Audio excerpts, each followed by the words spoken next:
Catherine Jarris here. Pronouns are they, them, and theirs. I am a professional psychic, and I am also a professional brow artist. And Psychic Brows is where I combine them both.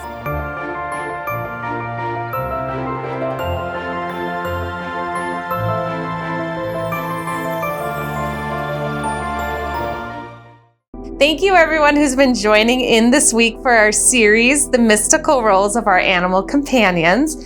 And a big thank you to my Mel, who is the guest speaker for yesterday's episode, Animals as Signs and Symbols of Protection. A little side note on that is when I put my schedule together, I obviously talk with my guides about inspiration of what I should talk on, and they had given me that topic title. And when they told me to write those exact words down, they literally said it as animals as signs and symbols of protection. And I said, I don't know what that means. And they replied, don't worry about it. And I said, okay, but I don't know what that means. I don't know how I'm supposed to talk about that. And they said again, don't worry about it. And I just let it go from there. And when it came time to record, Mel on his own was talking about those things. And I said, oh, I know why I don't need to worry about it. Because it's not mine to talk about. Here goes, babe, and thank you. So for those of you who liked it, be sure to give him a thank you and some appreciation for giving a like to the video and subscribing if you want to see more. So on to today's topic. So today's topic in our animal series and the last day of this week is all about what happens when our animals pass.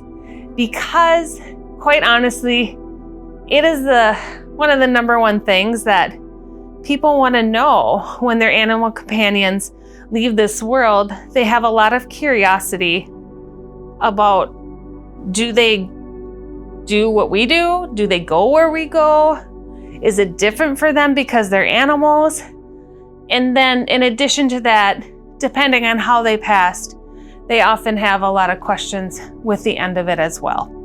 And so I wanted to just talk on that a little bit, because it can be a really hard time for people when it happens. And hopefully it can give some comfort maybe or some insight to individuals. And as a side note, per usual, I got my honey girl right here with me. So she may want to add in some words of wisdom herself. All right. So when it comes to animals passing, the simplest way I can explain it is it similar to humans from what I've been shown? Yes, but it is different, but only because of where they are at energetically. So what I mean when I say that is they tend to have more than most people do. They tend to have a more direct connection with their energetic body. And so transitioning from their physical body to their energetic body seems to go quicker and with more acceptance from what I've witnessed. And then they tend to transition after that quicker. And let me expand on that so it makes sense. You just have to understand when I'm talking through things like this, I kind of go into my mind's eye and relive or talk with my guides for memories on things. So as I want to be as accurate as I can from the experiences that I've had with it. So when I say they tend to transition from their physical body quicker into that energetic body, it's because it doesn't seem so separate to them. It's like one and the same. That's why when people say that your cat staring at the corner and there's nothing there. They get worried. Is there a ghost there? And they say, that pets can, people say their pets can see the ghost that they can't, right? Well, it's because they are living in a world that combines more than just, beyond just this physical world in it. So it's not as separate as it is for us. So for humans to transition out of that physical body into that energetic body is a very foreign experience for a lot of people. And the memories aren't there typically as much. I find that the animals have more memory with their transitions and where they come from and where they're going versus the human amnesia. I don't know a better way of saying that, that we have very often with different life cycle transitions.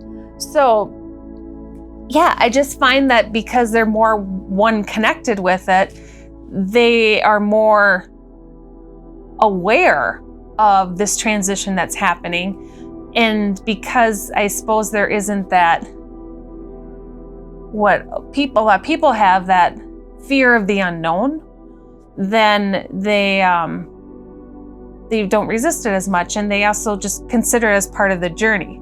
That being said, I do have a point, and they're in my ear with a side note now. That doesn't mean that death is enjoyable for an animal or not unpleasant.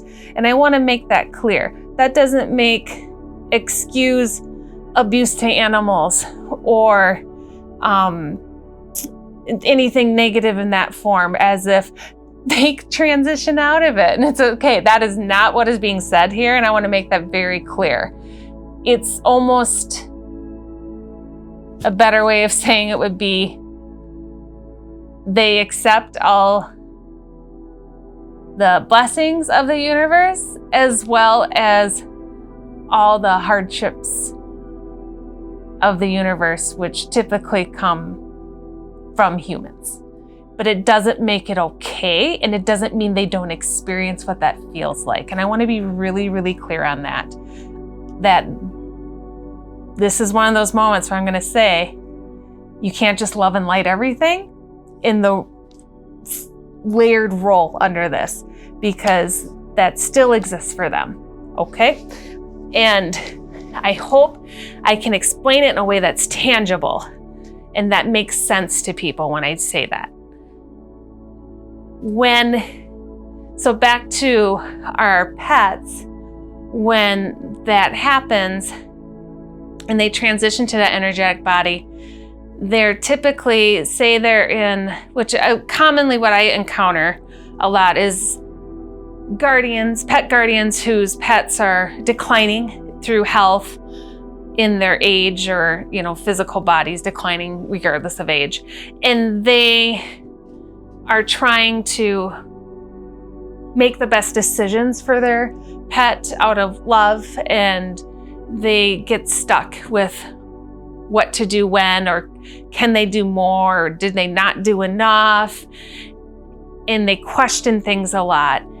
And I have to say, one of the things that I encounter the most is a lot of times the pet is ready to go, but the only reason they haven't gone yet is because a lot of times they're holding on for the guardian because they're not able to let go yet. And if the pet on their own had the timeline without them, they may have already gone. And please don't misconstrue that as something. I'm not advocating for not taking your pets through their senior ages at all. I take all mine through. It's just about having a connection and a communication with them when they're ready to go. And it's okay. You come to that together. No different than spouses communicate that with each other in a way when one is ailing and the other one is by their side. Their love and their connection communicates where they're both at. And that's no different. It is absolutely no different with a pet when that happens. So it's a beautiful thing. But I will say oftentimes I do end up talking with the guardian about they're here for you, and they're still here for you because you need them. And they say, I know. And I say, it's okay. The two of you just release for each other, and it will come naturally when it comes then. And sometimes people need to just hear that, yes, their pet knows how much they love and they're caring for them. And, truthfully, there are times where I have talked to people and I say, they're not ready to go yet. They have like 6 years left. Don't give up on them. And so there's the other end of it too. But they're worried maybe like, oh, is the quality of life, I'm afraid for them that the quality of life isn't there. And I don't want them to suffer because I want to keep them here. And just as often, I end up telling people, no, they're good. They're good. Yeah, their hips aren't as awesome. Give them some assistance, or whatever it is, or they need this, but they're good. And they plan on sticking around for a long time. And they're like, oh my gosh, oh, really? Okay. I'm like, yeah, their quality of life is good. They love being with you. Yes, things are a little tougher. They maybe can't do the stairs anymore, or you know what? Yes, you're gonna have to do this extra care for them. They can't hold their bladder as long, and you need to have potty pads available for them, and you have to make sure you keep them clean for them because that's humiliating for them to not be, and that's gonna take extra care. But if you can do that, yes, they wanna be here. And so it comes from both ends. But yes, there are times when it's time to go, they know. And sometimes they hang on a little bit longer for the guardian, and it's beautiful when it is. But when they transition, they've already gone there. Like, they're ready for a new body. Because that's the other thing when I see is that when they pass over, if you've listened to my other or watched my other videos or listened to my other stuff, a lot of times when humans pass over, they have this like processing time is what I call it. And it's where it's different for everyone. It just depends on how they pass, what it was like for them, what life was like on earth, how they left things or didn't leave things. And so some people's processing time is like nothing. and some people's it's a long time. But for pets, they don't have what I call being horribly human. And I always say that tongue in cheek, but I mean it. They don't have the garbage that we have. They're just seriously pure beings. And when they pass over, they don't have to sit and process over how they treated their fellow litter mates or anything like that. They live life in their physical body, through their energetic body, doing what they're here to do, experiencing things as they experience them without anything artificial created over it. And that is the key in my ear right now. My horribly human is all our artificial things that we've created around our lives here.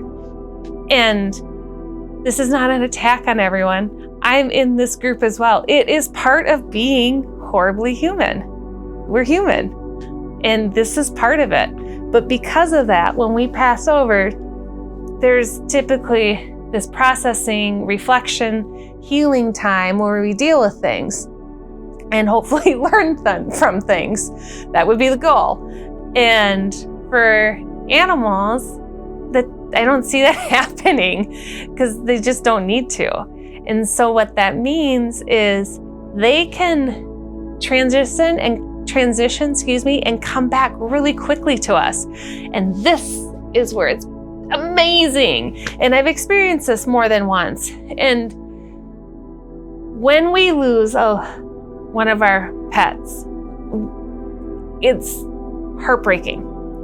And for most of you out there, I'd say all of you, if you resonate with this, you're going to resonate with what I'm going to say next. You always think, I cannot go through this again. It hurts too much. But you always do. Because what you get in return is so much more. And when you're ready, you can talk with them and you can ask them to come back to you, and you can make an agreement on that. And that doesn't mean don't rush through your grieving time. If you're right in the moment of your grief and you can't even function straight, I wouldn't say that's a great time to do anything like a decision-wise of stuff. You want to be clear, but you can let them know, I want you to come back to me and we'll connect on it, okay? And you can ask them to come back to you, and they will. I've had it happen more than once. When Mel and I first started dating, his older dog, whose name was Oki, who we now refer to as Old Oki, which I think you'll see where the story is going. Old Oki was Mel's bud. When he came here, it was him, his truck, and his guitar, and his dog. And it was just them. And sometimes that was all it was them. Sometimes they lived in the truck and they nomaded around this country. And when they got here, and so that was, Old Oki was his best friend and his bud. And when he passed, Mel was devastated at a level I'd never witnessed before for him. And I said, I'm going to connect for you because you can't. He was so in it. And I documented everything. I connected with Old Oki about when he would come back, how we would find him, what he would look like, and the codes we would have for it. And you don't have to be that detailed, but I wanted all of this so I could present it to Mel, because he was so devastated about the loss of his best friend, if this love in his life. And I have it in an album that I created, and I made an album in dedication to Oki, and I documented all this in the album at the time. And I had the time of year that he would come back to us, the month, and what he would look like. I said he would be a husky mix, but he would look more like when they were dark colored, like a German Shepherd, the black, when they were more black, and he would be a mix. And then, I don't know, there were all these details with it, and I wrote it all down in the album. And then, good thing I do, because I forget everything. And then time went on, and I always just knew, just let us know when you're ready for us. And we got the hit, or I got the hit, and got the notification where to look for him. And he was in another state at a shelter, and all the things lined up. And Mel went and got him, and it was Old Oki in his new body, and everything was exactly, he had the same birthday as Old Oki. I didn't realize when I had done that was his birthday month, but it was Old Oki's same birthday, and he looked exactly as he said he was gonna look. And I should go pull out the album. All the details were in there. But anyhow, it was all there. And Mel brought him home. And this was the best part. Mel had to drive to another state. But we were like, okay, well, you landed close. That was our joke. Because he landed in Iowa. We're in Minnesota, if you're familiar. So anywho, when Mel got him home, he came to the house, and all the other pets that lived there, they just looked at him. They were like, oh, hey, Oki. And he's like, hey. And then he went straight over to the pantry where the treats are kept, and he sat down and he waited for a treat. And we're like, oh, You want your treats, do you, Okie? And there he was. We had our boy back.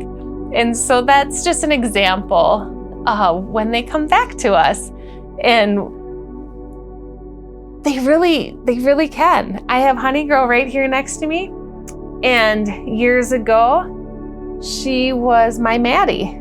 And there's all these same isms, all these same things. And I won't bore you with the details unless you ask me to. If you want to hear some more specific stories about things like this, write it in the comments. But yeah, and sometimes I'll say, oh, my Maddie. And she's like, I know. But they come back to us really quickly, like I said, because they can. They don't have to go through this processing time that humans have to basically not be horrible humans, because they're beautiful, perfect animals. And so they can come back quickly. And sometimes, Honey's giving me a kiss. Sometimes it's the thing that having them come back to you can be the thing that keeps you going. And I love being able to experience again with them. I should say we all, but I think many, I think many people who listen to stuff like this, you work in the field, you experience the field, you've been open to the field, all these types of things. And so it's not necessarily something that you're fighting against. And so I think that a lot of people out there, you've had that feeling, with other humans where you're like, we've been together before. We've had another life close to each other before. I mean, we've all had lives connected to each other, but I mean, I would say some of us are just more, closer in that circle to each other than others. And so, but what's, hard about that is being in our horribly human bodies, it's hard to always remember what those resonations are, what those vibrations are that you feel with that other soul. And what's pretty awesome about having it when your pet comes back to you in another body is that you remember all of it. You actually get to remember all of it. And guess what? They do too. They're in this new body though, so I don't want it to be confused with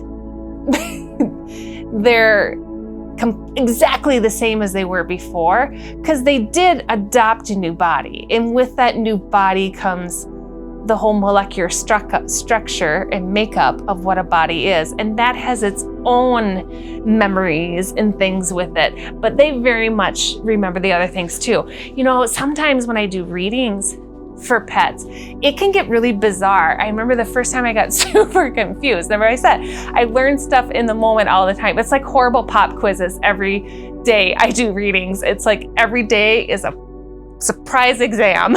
And so when I was doing a reading for a pet, I got so confused because I was doing a reading on a pet that was alive.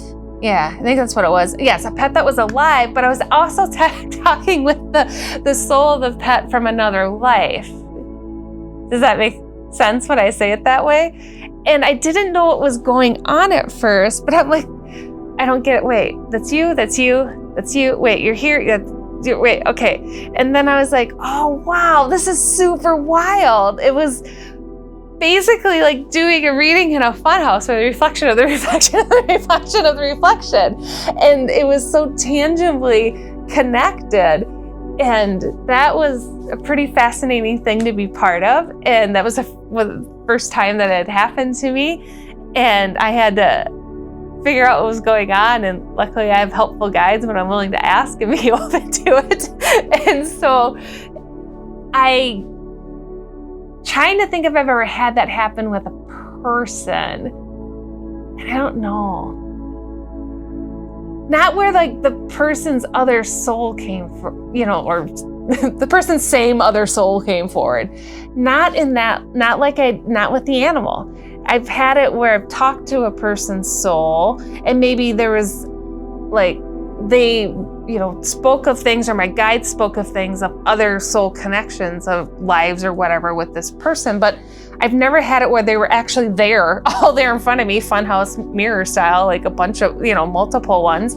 So I think that has to have something to do just with that pure energetic simultaneous connection they have in all their fields of body. And so, but that being said, what I was saying is don't confuse that. They're not exactly the same. Like, it's not a clone. They're not a clone that was came back. They are still also in this other body with its other cellular structure things going on. But you will have your things with them that make sense. Oh, old Oki, so silly. End of his tail had exactly 7 white hairs. And his deal was, one of the ways that Mel would know it was him is he would have 7 white hairs in the middle of like the rest of the dark tail. That's what his 7 white hairs. He would have 7 white hairs again in his new body. And guess what? Oki has 7 white hairs on his end of his tail. One of his other things was I know this, you'll be like, oh, whatever, pets like have their butt rubbed or scratched, but Oki has this thing, I called it the Okinawa butt slam. I sing songs to all the pets and I make up songs for them. And his was to Annie, are you okay? But it was, Oki, are you okay? Right? You get it? I don't want to sing it in case that makes me like copyright infringement. And so, but then I would sing the chorus and end it with an Oki butt slam. So anyhow, but he would do this thing, oh my gosh, the things I say, where he would slam, he'd be like, from my butt, and he would just like take his whole body and like flail it and smear it across the bottom of the bed or across anything, couch, anything soft he could, and be like, rub my butt. And he would like melt into it and like, I don't know, like worm his way up it. And so anyhow, so of course, yeah, we still have the Okinawa butt slam and he still does that and that's his thing. But obviously he's not exactly the same dog, but you know the isms and you have your things. So you can make your deal with them because that's what's so awesome. If you can connect with them, or if you can have someone connect for you, but I always encourage people who are close to the animals, sometimes they don't even know how much they're actually talking to their own animal. And it happens in readings a lot where it comes up and I tell them and then I'll reveal something and they'll be like, I wondered. I'm like, yeah, you really are hearing them because I'll say something that they're like, I thought that, So anywho, you can maybe have, those significant things about them as that strong characteristic. Just like it's just like when somebody comes through that I'm trying to talk to in a reading and I said, like their characteristics come out so I can identify who they are, whether it's a way they talk or clothing that they wear or, their mannerisms. So when the animals, if you're asking if they're coming back to you in this life and another body, they're basically, yes, they can have some of those key characteristics so you can identify them. Oh my gosh, honey says I'm right. So, so that is a beautiful thing. They can come through really quickly. And I guess that's a gift, not being horribly human. I hope that this was an enjoyable topic for people today because I, like many of you, have lost many, loved pets and animals in my life.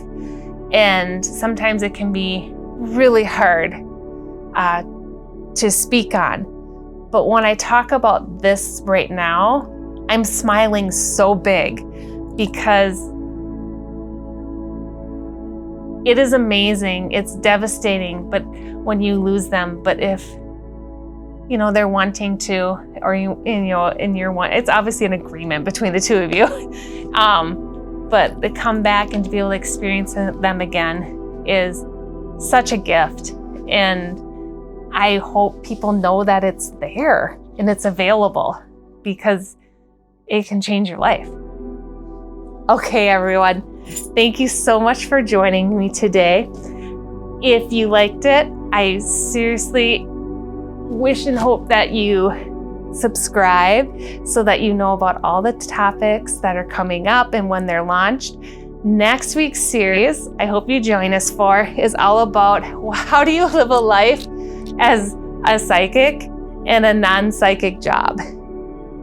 Aha, kind of what prompted this. So I think a lot of you out there deal with that on a daily basis.